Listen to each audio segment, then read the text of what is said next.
자, 여러분 쉬는 시간 잘 가지고 왔나요? 실은 선생님 핸드폰 배터리가 다 돼서 잠깐 쉬는 시간을 가져봤어요. 자, 아까 이자겸의 난에 이어서 이번에 묘청의 난 한번 살펴보도록 할 건데요. 아까도 그랬지만 이자겸의 난을 겪으면서 우리 인종은 국왕의 권위가 크게 손상되는 왕권이 크게 악화되는 위기를 겪게 됩니다. 그리고 약간 초점이 안 맞는데, 자, 이자겸의 난을 겪으면서, 그리고 고려 내부 문벌귀족 사회도 크게, 불안정해지는 문벌귀족이 동요하는 그런 모습들도 나타나게 되죠. 자, 이러한 위기를 극복하려면 결국 이러한 위기의 근본적 원인은 문벌귀족이 너무 지나치게 보수적인 성격을 띄었다는 거예요. 즉 고려 안에 어느 정도의 개혁이 요구되고 있었다라는 거고요.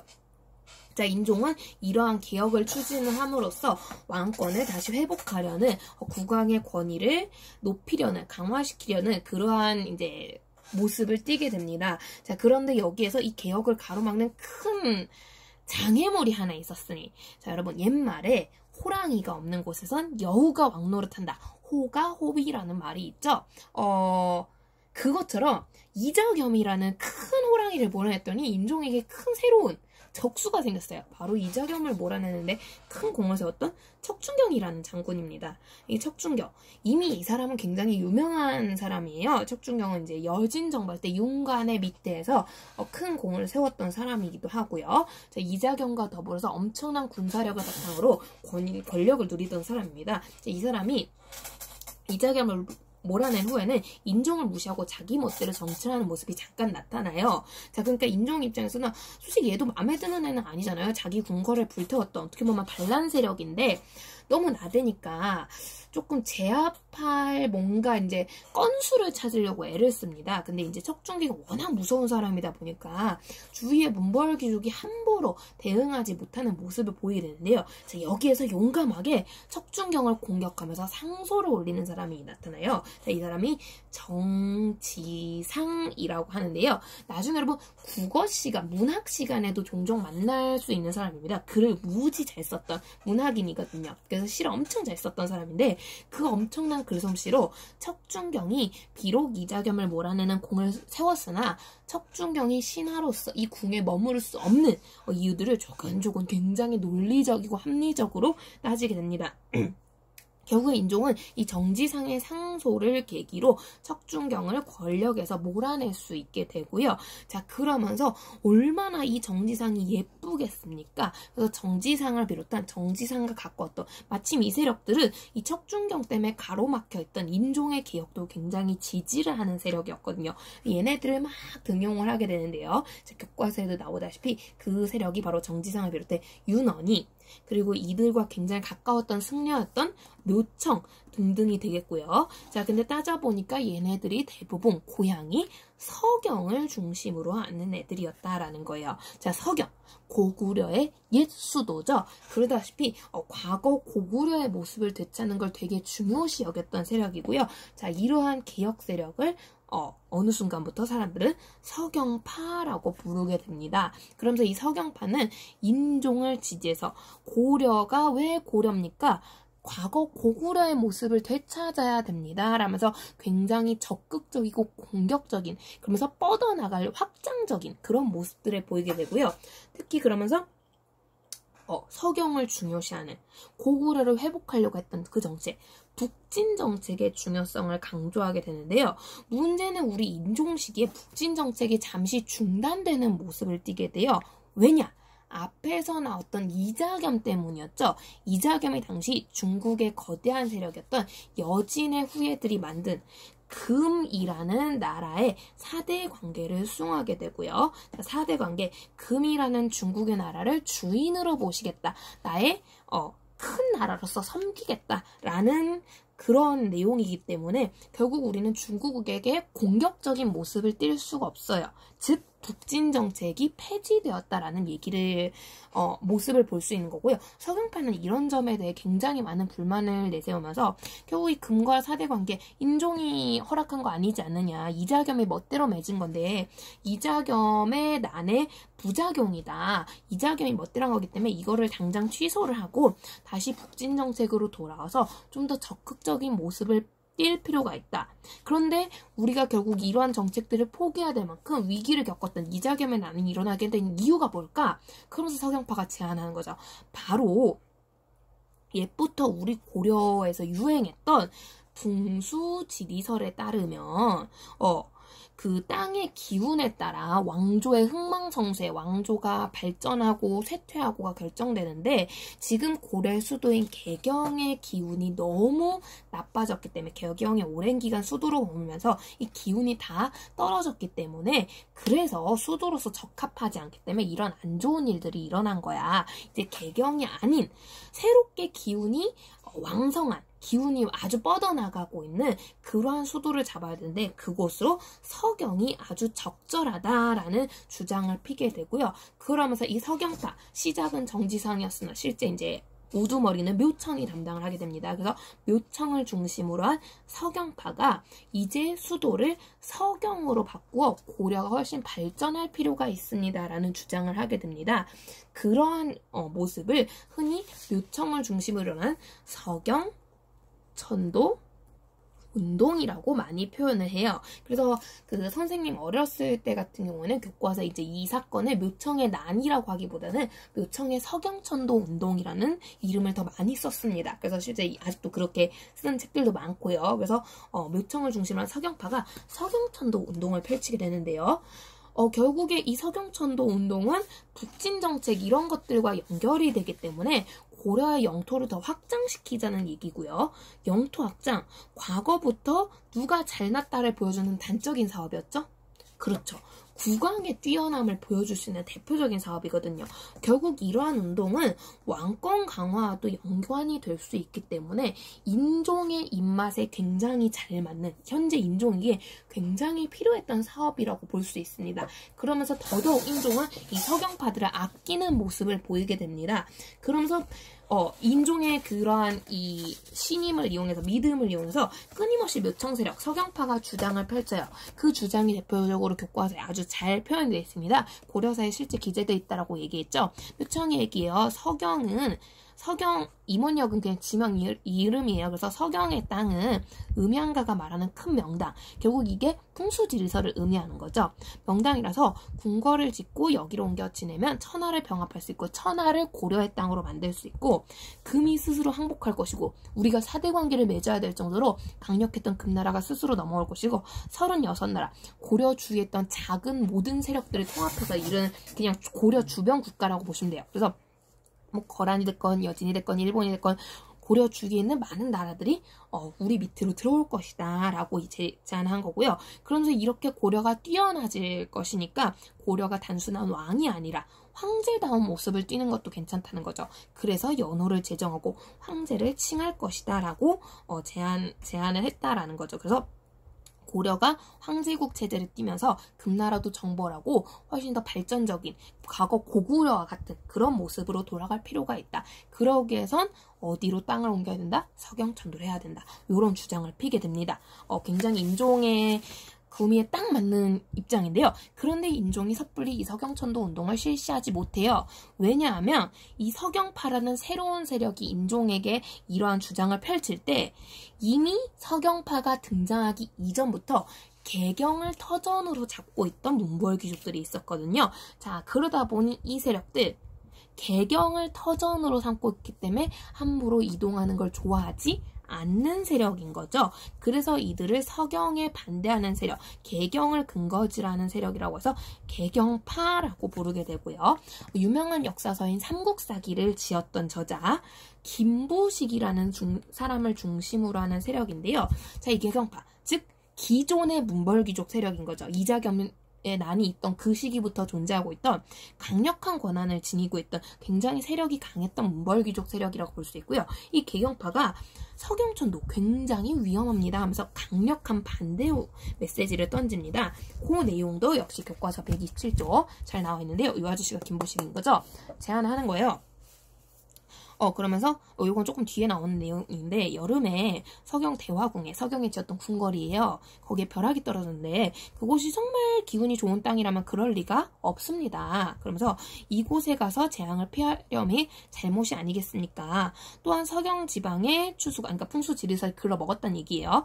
서경 지방의 추수가 아직 끝나지 않았는데 만일 거동하신다면 반드시 농작물을 짓밟을 것이니 이는 백성을 사랑하는 본의가 아닙니다. 백성을 사랑하는 임금이라면 궁궐 짓고 농사 짓고 하는 이게 얼마나 백성들 힘들겠어, 그지? 백성들 괴롭혀서는 안 된다. 유교에서 말하는 백성을 사랑하는 정신, 애민 정신에 맞지 않는다라고 주장을 합니다. 이게 김부식의 주장인데요. 결국 이러한 개경파의 강력한 반대 때문에 섣불리 인종이 서경천도를 추진하지 못하게 됩니다. 그러면서 여러분 이 사건에서 굉장히 시험 출제율이 높은 건데요. 바로 이 서경파와 개경파의 입장 차이예요. 요거 조금 정리하고 이야기 이어가겠는데요. 자, 서경파 다시 한번 정리하겠습니다. 서경파는 끊임없이 서경천도를 외치고 있어요. 왜 서경천도가 필요하냐? 근거가 뭐였죠? 그쵸, 개경의 기운이 다했기 때문에. 즉 이 사람들은 풍수지리설을 근거로 하고 있고요.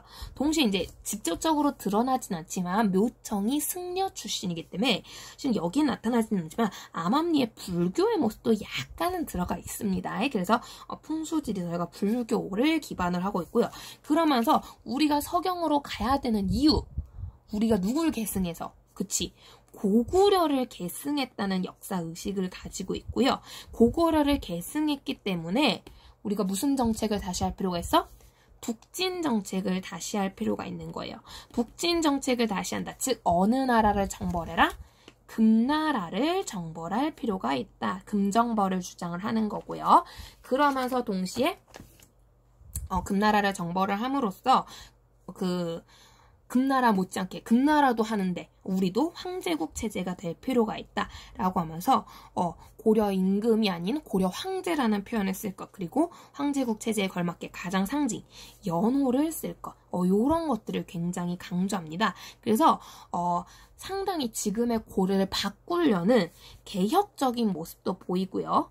고려가 누구에게 지배받는, 금나라 같은 나라에게 지배받지 않는다는 상당히 독립적인 모습도 나타나게 되고요. 그러면서 더 뻗어나려고 하고 발전하려고 하는 진취적이라고 하죠. 요런 성격들을 보이게 됩니다. 이게 서경파, 묘청 중심의 서경파의 가장 대표적인 특징들이자 입장들이 되겠는데요. 이와 다르게 개경파 같은 경우는 서경천도가 아닌 개경을 수도로 유지할 것, 요것을 굉장히 강조하고 있고요. 왜 개경을 함부로 옮기면 안 되느냐? 아까 했지만 누구를 사랑하는 마음, 백성을 사랑하는 마음 때문에 백성들이 괴로워한다는 거야. 오랜 세월 개경 유지했는데 지금 수도 바꾸면 농사철에 너무 백성들 힘들다라는 거죠. 바로 백성을 사랑하는 애민정신. 아까 무슨 종교라고요? 그쵸. 김부식은 유학자예요. 유교에 걸맞는 모습을 보이게 되는 거고요. 그러면서 함부로 우리 일단 뭐 좋든 싫든 어쨌든 이미 금나라랑 사대 관계 맺었잖아요. 굳이 전쟁을 만들 필요가 있는 거야. 없다는 거야. 전쟁을 하면 역시 또 누가 힘들어요? 백성들이 힘들거든요. 금나라랑 정벌하지 말자. 금나라랑 전쟁하지 마. 지금 무슨 관계 유지? 사대 관계 유지. 북진 정책 하지 마. 얘기예요. 그렇단 얘기는 여러분, 김부식은 과거 고구려 땅의 욕심이 별로 없다란 얘기예요. 자, 김부식이 왜 이런 입장을 가지게 되냐? 이 사람 성씨가 김씨이기 때문인 거죠. 김씨. 과거 어느 나라 왕족이 김씨였죠? 그쵸? 김춘추라든가 김부라든가, 그쵸? 신라입니다. 신라, 이 사람 경주 김씨, 신라 왕족 출신이거든요. 그래서 고려가 이왕이면 고구려를 강조하기보단 누구를 계승했다고 강조하길 원하느냐? 신라예요. 그래서 바로 이 개경파는 김부식을 중심으로 신라 계승의식이 굉장히 강했다라고 볼 수 있는 거고요. 그렇기 때문에 굳이 전쟁할 필요 없는 거예요. 굳이 북진 정책할 필요 없는 거예요. 오히려 전쟁을 일으키는 게 백성들한테도 안 좋을 뿐더러 유교에서 강조하는 충, 의리, 배반하는 행동인 거죠. 배신자인 거야. 그런 점에서 옳지 않은 거고요. 당연히 그러니까 황제국 체제 함부로 하면 되겠습니까? 안 되겠습니까? 안 되는 거죠. 그래서 오히려 어떻게 보면 금나라랑 사대관계, 지금의 현재 상태를 유지하는, 개경이라는 지금의 수도를 유지하는, 그냥 안정적인 현재 상태를 유지하는 보수적인 성격이 강하다라고 볼 수 있는 거죠. 이해됩니까? 그러면서 사대 관계를 강조해요. 사대적인 모습도 나타나는 걸 알 수 있고요. 그래서 좀 진취적이거나 개혁적이거보다는 보수적인, 안정적인, 사대적인 이런 모습이 강한 게 바로 김부식 중심의 개경파의 입장이라고 볼 수 있습니다. 그래서 이 둘의 주장이 굉장히 첨예하게 엄청난 갈등을 낳게 되는데요.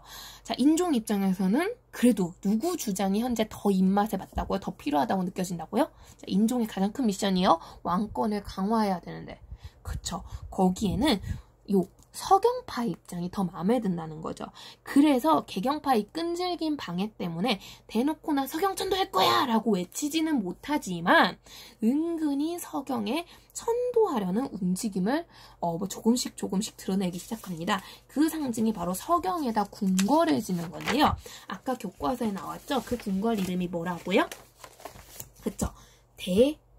아이고 짧네요. 대화궁이라는 궁궐이 되겠습니다. 그래서 이 대화궁을 지음으로써 어떻게 보면 왕이 살만한 큰 궁궐을 짓게 되는 거죠. 그리고 실제로 이 대화궁이 잘 지어지는지 봐야겠다 이러면서 자주 서경으로 그 인종이 방문을 하게 돼요. 왕이 자꾸 이쪽으로 그 관심을 가지는 모습을 보이게 되는 거죠. 개경파가 얼마나 불안하겠습니까? 한번 서경파는 얼마나 기분이 좋을까요? 근데 이제 서경파 입장에서는 왕이 좀 더 대놓고 야 우리 서경천도 하자 개경파 닥쳐 뭐 이런 좀 모습을 보였으면 하는 거예요. 그래서 왕을 유혹하기에 이제 끊임없이 애를 쓰게 되는데요. 그 과정에서 이제 고려사 기록에 따르면 묘청이 약간의 이제 조금 사기극을 준비했다는 얘기가 있어요. 대표적으로 이제 왕이 대화궁이 지어지는 거 보려고 방문했는데 이제 원래 우리나라 풍수지리설적으로 가장 아름다운 이상적인 지형이 이제 배산임수거든요. 여러분 들어봤죠? 배산임수. 그러니까 당연히 대화궁 앞에도 강이 흘러요. 그래서 왕이 이제 궁궐을 와 우리 궁궐이 이렇게 막 멋있게 지어지네 이런 거 막 보면서 요 앞에 이제 강 주위를 산책을 막 이제 묘청하고 같이 하게 된 거예요. 인종이 그래서 정말 멋있는 지형이구만 하고 묘청하고 이렇게 산책을 나란히 하게 되는데 되게 신기하게 물 위에 산책 도중에 보니까 뭐가 반짝반짝거려. 무지개가 막 여기 무지개가 7빛깔 무지개가 막 떠 있는 거예요. 여러분 물 위에 무지개가 뜹니까? 하늘에 무지개가 없는데? 잘 안 일어나는 일인 거죠. 그래서 묘청대사 도대체 저게 뭔 일이야? 인종이 이제 이렇게 얘기를 하니까 묘청이 이게 다 서경의 기운이 좋아서 서경이 용이 살고 있는데 옛날부터 용이 이제 황제 왕을 상징하잖아. 용이 사는 곳이라서 이 용이 이제 서경 주위를 돌다가 여기 침을 흘린 자국이라고. 그래서 용의 침이 여기 강에 흐르기 때문에 요게 무지개가 뜬다 뭐 이런 얘기를 하는 거예요. 용이 사는 곳이래. 왕의 상징이잖아. 수도라는 거지. 그런 식으로 막 민종을 막 낚아요. 밤이 되니까 인종이 또 궁궐 안에 들어가는 거야. 밤이 되니까 머물러야 되거든요. 그래서 궁궐 이제 베란다라고 하긴 뭐한데 위에 올라가가지고 같이 막 아이고 여기서 보니까 경치가 아주 좋소 하고 막 쳐다보고 있는데 그날따라 별이 되게 낮게 앞에서 반짝반짝 엄청 큰 별이 막 떠가지고 막 하고 있어. 그래서 묘청대사 저렇게 별이 가까이 크게 뜨는 경우가 많이 있어 이러면서 물으니까 저게다 궁궐의 기운이 되게 서경의 기운이 좋다라는 풍수지리학적 근거다 이렇게 얘기를 하게 되는데요. 나중에 이제 근데 믿기지 않는 신기한 일을 하니까 이걸 의심했던 김부식이 이제 조사를 한 거죠. 조사해 보니까 이 무지개가 뜬 자리 안에서 떡이 하나 발견돼. 이 떡에 팥이나 이런 게 든 게 아니라 기름이 잔뜩 들어가. 여러분 비 오는 날 그 기름 있는 곳에 봤어요? 무지개 뜨죠? 그러니까 기름하고 기름이 둥둥 뜨는 걸 이용해가지고 떡을 이용한 속임수였다는 거지. 이것도 보니까 그 별이 뜬 자리 근처에 불탄 흔적의 연이 남아있다는 거야. 그러니까 밤하늘에 불타는 연을 띄워놓고 저게 별이다. 큰 별이다. 묘청이 이런 뭐 실제 있었는지 아니면 김부식이 조작한 건지 알 수 없지만 어쨌든 김부식의 의견에 따르면 그런 묘청이 사기극을 펼쳤다는 거지. 결국엔 그래서 김부식이 이거 사기인데 이거 아닌데 하고 벼르고 있다가 어떻게 하면 왕의 마음을 돌릴 수 있을까. 근데 문제는 이러한 일들 때문에 인종이 더더욱 서경천도로 마음이 기울었는데 하는 찰나에 한 여름에 아까 사료에 나왔던 끔찍한 일이 나요. 이 대화궁에 벼락이 내리꽂은 거지. 궁궐이 두 조각으로 갈라져 버려요. 아니 좋은 궁이라며. 만약에 이때 왕이 있었으면 어떻게 됐어요? 왕 죽는 거 아니야, 그치?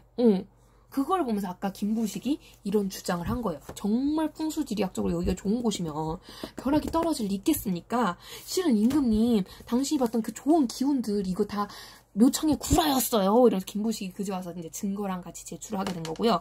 인종이 크게 실망하면서 이런 내가 묘청을 믿었는데 하면서 서경천도를 취소하게 됩니다. 그러면서 내가 지금까지 서경천도 비스무리하게 하던 일들을 전부 다 폐지한다 라고 선언하게 되고요. 그러자 김부식 이 기회를 놓칠 수 없다면서 이 서경천도 하느라 그동안 결국 대화공 지느라 백성들이 얼마나 개고생을 했는데 국력이 얼마나 낭비를 했는데 이거 거의 반란에 준하는 죄다. 이걸 주장했던 묘청을 비롯한 서경파를, 특히 이 서경파 핵심 묘청을 반드시 제거해야 한다. 죽여야 된다. 이런 주장을 하게 되고요. 임종 역시도 어떻게 보면 이제 만약에 묘청을 제거하지 않으면 자기가 잘못한 게 되거든요. 그래서 왕으로서 크게 잘못한 게 되다 보니까 내가 묘청에게 속았다. 왕을 속인 거다 하면서 결국 묘청을 제거하러 나서게 됩니다. 그러면서 결국 묘청도 열이 받는 거죠. 아니 내가 나라 잘 되게 하려고, 묘청 입장에서 이제 비록 사기친 건 잘못이지만 좋은 의미로 한 건데 벼락 좀 떨어졌다고 나를 이렇게까지 그동안 그렇게 날 믿어줬으면서 왕이 이렇게 치사하게 나오기야? 결국에 서경이 이렇게 움직이자는 거 네가 결정한 거잖아. 네가 선택한 거잖아. 나한테 죄 다 떠넘기네? 하면서 묘청이 열이 받아요. 결국 그래서 자신이 이제 수도를 옮기려고 했던 이 서경을 근거지로 해서 백성들의 그 호응을 받아 난을 일으키게 되고요. 자, 이 사건을 우리가 묘청의 난이라고 하게 되는데요. 교과서에도 이렇게 있죠. 그래서 묘청의 난. 그래서 묘청은 이 서경을 근거지로 나라를 세웁니다. 이 나라가 대위라고 하게 되고요. 묘청답게 연호를 써요. 황제국 체제 강조했잖아요. 그쵸? 연호를 쓰면서 그 연호를 1000개 라고 제정을 합니다. 그래서 서경에서 이렇게 해서 반란을 일으키게 되는데요. 결국 김부식 세력에 의해 1년 만에 진압이 됩니다. 이걸 묘청의 난이라고 하게 되는데요. 문제는 결국 인종이 선택했던 서경파가 난을 일으키는 주범이 됐어요. 그리고 이건 김부식에 의해 진압이 되고요. 근데 진압하는 과정이 무려 1년이나 걸렸다는 거죠. 얼마나 고려가 약해졌으면 반란 세력을 이렇게 오래 걸려서 체포를 하겠어요.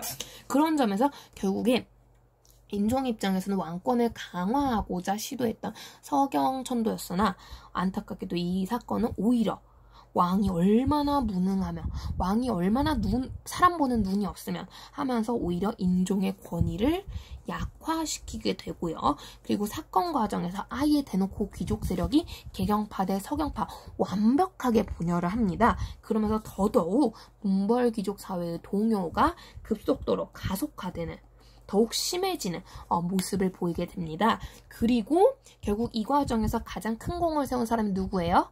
그쵸. 김부식이라는 사람이 되는 거죠. 이 사람을 중심으로 문벌 귀족 사회가 그래서 다 죽여버리고 권력만 찾으려고 하는 굉장히 썩어빠진 모습을 보이게 돼요. 그러다 보니까 이제 백성들도 실망을 하고요. 많은 이제 조금 지식인층이라든가 많은 사람들이 실망을 하게 되는데요. 특히 여기에 대해서 이러한 문벌귀족들의 동요하는 모습에 대해서 국왕의 권위가 떨어진 것에 대해서 가장 큰 실망을 했던 세력 중에 하나가 무신이라는 세력들이라는 거죠.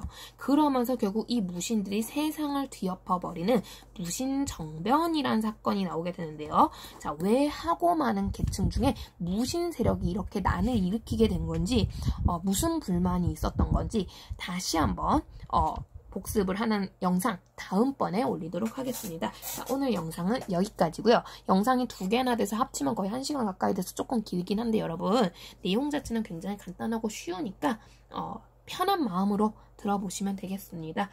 그럼 다음 시간 무신정변을 보고 보는 때 다시 만나기로 해요. 자, 항상 구독, 좋아요 잊지 마시고요. 질문은 댓글에 가급적 실명으로 달아주세요. 아직 질문이 없던데 다들 잘 보고 있는 거겠죠? 자, 그러면 다음 시간에 봅시다. 안녕.